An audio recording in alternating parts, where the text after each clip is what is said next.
we want to make sure that funds of the national government or the people's funds go to the right projects at the right cost, right quality, and right on-time delivery. Because of the changes and the reforms in the procurement process, as of January 31st, the department has saved over 15 billion pesos, which means there are an additional 15 billion of projects that we can undertake out of these savings. In terms of actual surveys, the latest from the SWS survey on corruption perception is that it used to be an average of -65 negative perception on DPWH. We've been able to significantly improve that by 2 notches to -21. I'm not happy with that, but if you see the breakdown of the -21%, at least in the National Capital Region or the central office where most of the big ticket items are bidded out, it has moved from -71 to -8. So that's a significant improvement. In other words, the -8 is considered in the neutral territory. So we hope to continue improving the perception as well as the actual performance of DPWH as far as anti-corruption reforms are concerned. In terms of the bidding, we want to make sure that our biddings are done in a very transparent and competitive manner.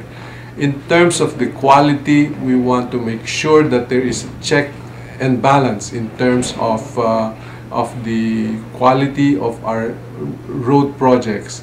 For example, we have outsourced the quality assurance to third-party private enterprises or engineering companies to be able to check our big-ticket projects. So we have also engaged something like 47 national civil society organizations and NGOs to help us in monitoring. So we have a 24/7 call center where people can call the department's call center to complain about anything that is happening nationwide.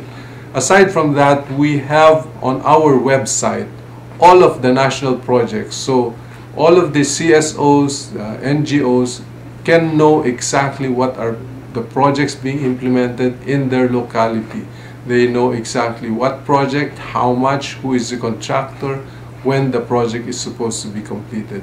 So this is a way of making sure that the various stakeholders themselves know exactly what the department is doing. All of this is under the President's Transparency Initiative. To also professionalize the organization, what I've done is to make sure that from top to bottom, we walk the talk. We have implemented a promotional examination for assistant district engineering all the way up. So in other words, unless you pass the promotional examination, which is administered by the Civil Service Commission, then you cannot be promoted. This is one way of removing patronage politicians and patronage appointments in the department. So we will continue to pursue aggressively professionalizing the organization. We've also adopted a new cadetship program so that the best engineers in the country are employed by DPWH. Our entry levels are higher than the private sector, so we hope to be able to get the best and the brightest engineers into the department so that in the future years we will have new breed of engineers running the department. In terms of the culture, we just had to review our processes. We had to simplify and make them more transparent. And we also engage our own people. Exactly what do they expect from the new leadership of the department. So we did engage all levels, MANCOM, regional offices, district offices, and that's how we came up with the right projects, right cost, right quality, and right on time. In terms of the culture, the principle is simple. I have to walk the talk. I have made sure that what I expect from our people, I should be able to do. So I work hard. I bring home work to our house. and I'm in the office by 7:30 in the morning. That includes Saturdays. So I think, as I said, I have to show what public service really means, and I've given our people, except for those notoriously corrupt, an opportunity to shape up. I have not brought in anyone new except the driver and those around me for security. Other than that, I have not brought in a new undersecretary or a new assistant secretary. They're all coming from the ranks. We have promoted quite a number. As vacancies are made available, we look for the best people within the department to be able to promote them.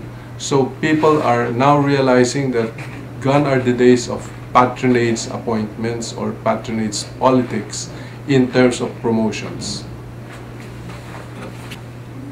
I mentioned that we now have to make sure that the funds, the Philippine government puts focus on the right projects.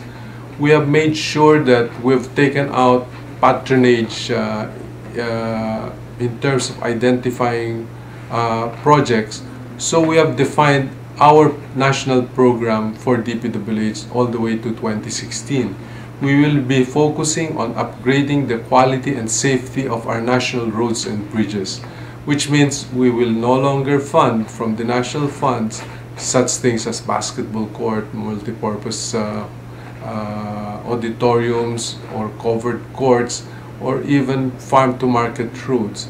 This will have to come from other funds other than DPWH, because our funds will have to focus on upgrading and the quality and safety of national roads and bridges. We have a lot of catching up to do with our other Southeast Asian neighbors. We have fallen behind in terms of the quality of our national roads. So we are bent on making sure that by 2016, all of our national roads are properly paved with safety devices and safety features. By 2016, we will expect to have all of our 31,600 kilometers of national roads already paved. We will no longer see bridges on our national roads that are still made of wood. We will make them all permanent. In addition to that, we have launched several safety measures on our national roads, like the establishment of loading and unloading bays for buses, such as pedestrian overpasses in main thoroughfares, so that they are also safe not only for those on the vehicles but on the pedestrians themselves. So aside from that, we're trying to clear all the obstructions on our road right-of-way easements. As you probably know, there are a lot of obstructions, whether they are small shops, vulcanizing stores, illegal vendors on our national roads. So we're clearing them, of course, with the help of the local government units. So yung triplex and other major projects?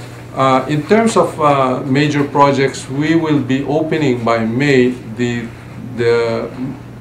toll road leading to Pangasinan. So we are opening the connection from the North Luzon Expressway all the way to Carmen, Pangasinan, or Rosales, Pangasinan. And the next stage will be from Rosales to Rosario in La Union. We continue to develop Metro Manila so that we will have a more livable Metro Manila.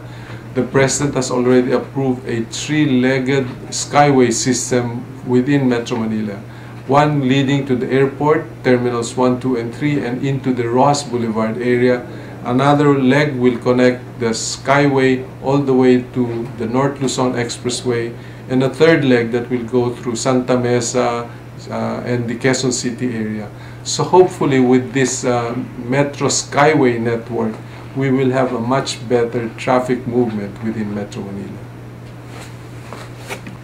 The Tarlac, La Union, Pangasinan, or what we refer to as T-Plex, this expressway being constructed by the private sector, should reduce travel time to Baguio easily by 1 hour and a half. So Baguio should be accessible in 4 to 4.5 hours. That will significantly improve access to the north. In addition to the north, when I say north, this will be the Ilocos region. We will also be opening up new access roads leading to Region 2, the Cagayan and the Isabela provinces. So what will happen here is we're opening up both Region 1 and Region 2 so that the agricultural production could be enhanced in terms of the market access.